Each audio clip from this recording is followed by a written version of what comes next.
गोरखा हित सर्वोपरि। आज खरसियांग के मेपल हॉल में प्रदीप मगर की अध्यक्षता में आयोजित एक सभा में भारतीय जनता पार्टी के राज्य सह सचिव रोल्फ जोसेफ प्रधान, गोरखा जनमुक्ति मोर्चा विमल खेमा में शामिल हो गए हैं। केंद्रीय सह सचिव विमल दर्जी, केंद्रीय सांगठनिक सचिव शरण देवान, योगेन राय समेत खरसियांग महकुमा के प्रतिनिधि गण की विशेष उपस्थिति में उन्होंने पार्टी की सदस्यता ग्रहण की।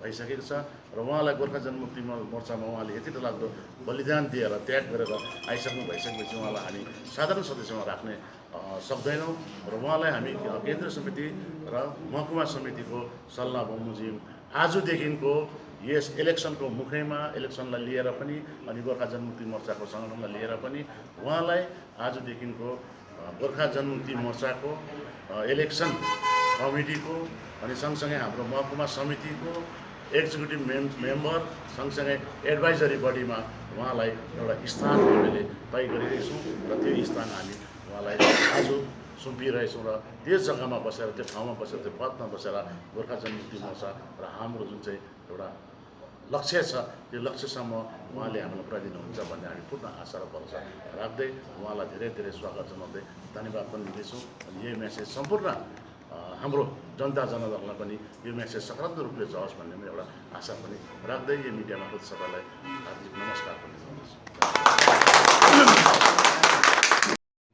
बिजेपीले यसपालि जुन चाहिँ राज्य विधानसभा छ त्यसमा सरकार गठन गर्ने जुन दाबी गरिरहेको छ, ठोक्का गरिरहेको छ, यसमा के तपाईँको के विचार? हेर्नुहोस्, हो दाबी त सबले गर्छ, गर्नै पर्छ। किन दाबी नगरिकन चाहिँ फेरि उस हुँदैन। हामी जित्छौँ, फुटबल टिममा सबै टिमले जित्यो भनेर गर्छ, खेल्छ, किनभने द्याट इज द थिङ। उनीहरूको उस पनि छ। अब हेर्नुहोस्, अब इलेक्सन यस्तो चिज हो। अस्ति बिहारको हिजो अस्ति इलेक्सन भयो होइन, त्यति बेला त अन्तखेरि त यो बिजेपी र नितीश त देवर इन ब्याकफुट, किनभने हार्छ भन्दै थियो, तर फेरि नितीश आयो। अब त्यो के एउटा कारण होला, किनभने नितीश त एउटा भयङ्कर से राम्रै मान्छे हो, एउटा भेरी गुड एडमिनिस्ट्रेटर हो, त्यसले गर्दा पनि हुन्छ। उनीहरू आयो त मजाले क्लिनली होइन। र अब बङ्गालमा पनि अब इलेक्सन एनी टाइम अब एनिथिङ क्यान ह्यापन हो। के लाग्छ फेरि ममता सरकार नै पुनः सत्तामा आउँछ? मेरो विचारमा आउँछ जस्तो लाग्यो। एट अ रिड्युस मेजोरिटी आउँछ होला होइन, रिड्युस मेजोरिटी आउँछ।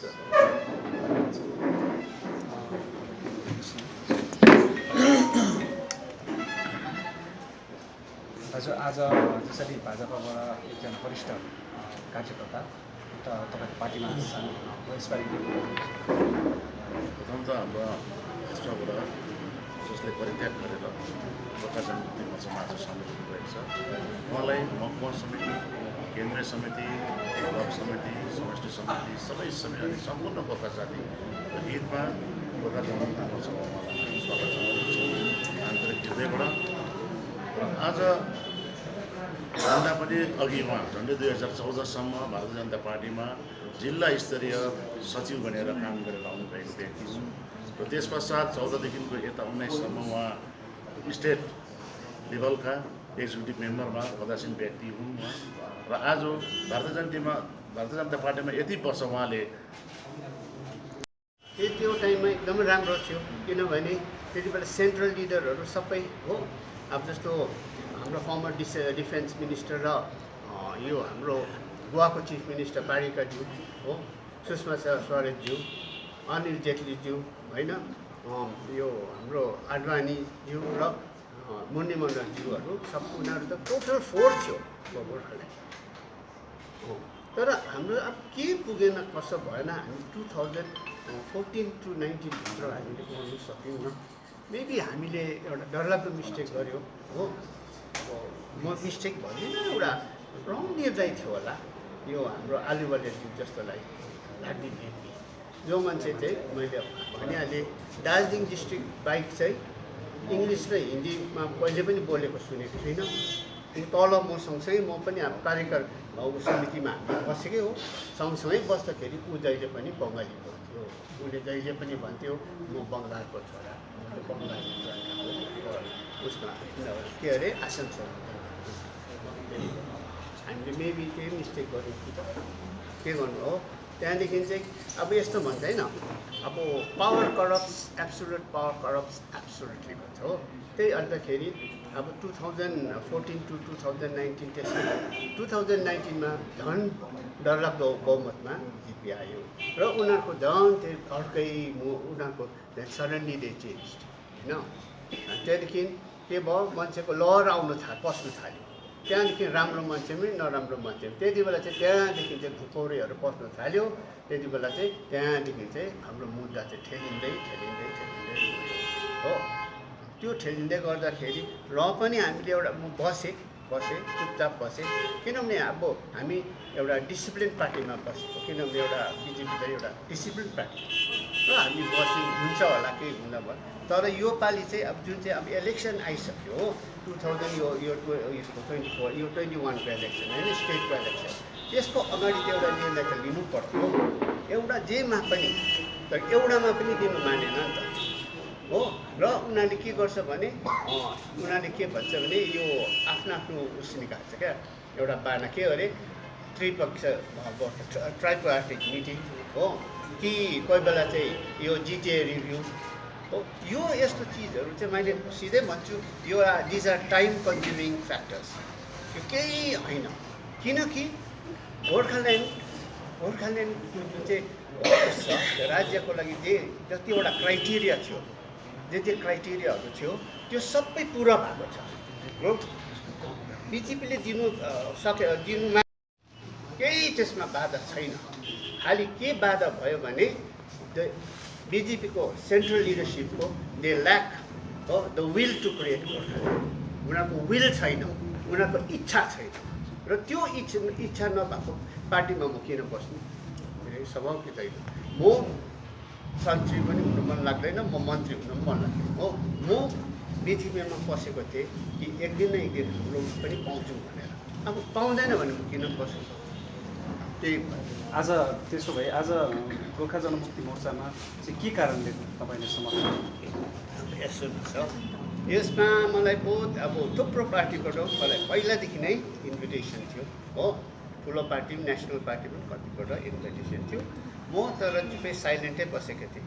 र अब यहाँनिर यस्तो भयो, अब हाम्रो सरुनज्यूहरू आएर घरमा भन्यो अब एकचोटि भेटिदिनुहोस् अध्यक्ष महोदयसँग, एउटा कुरा गर्नुहोस् भनेर। अन्त अब यसो सोच गरेँ एकखेप भेटौँ न, आएँ। भेटेर आउँदाखेरि उसको पनि अब एउटा उसले नम्रपनले उसले मलाई भन्यो हेर्नुहोस् आइदिनुहोस् एउटा हो। मैले भने म त एक्टिभ त सक्दिनँ अब हो, म त बहुत गरेँ, अब गर्नु त सक्दिनँ म त। अब भयो भने त म त ब्याक बेन्च बसेर हो तपाईँहरूलाई के गर्नु, त्यही आउनुहोस् एउटा निर्णय दिनुहोस् अरे हो। र अन्त त्यही कुरामा अन्त मैले भने तपाईँको जुन चाहिँ निर्णय थियो हो यो ममताजीसँग फेरि मिल्नु चाहिँ, त्यसमा केही पनि राजनीतिकमा केही पनि हुँदैन। हेर्नुहोस् आजको दुश्मन भोलिको साथी हुन्छ, भोलिको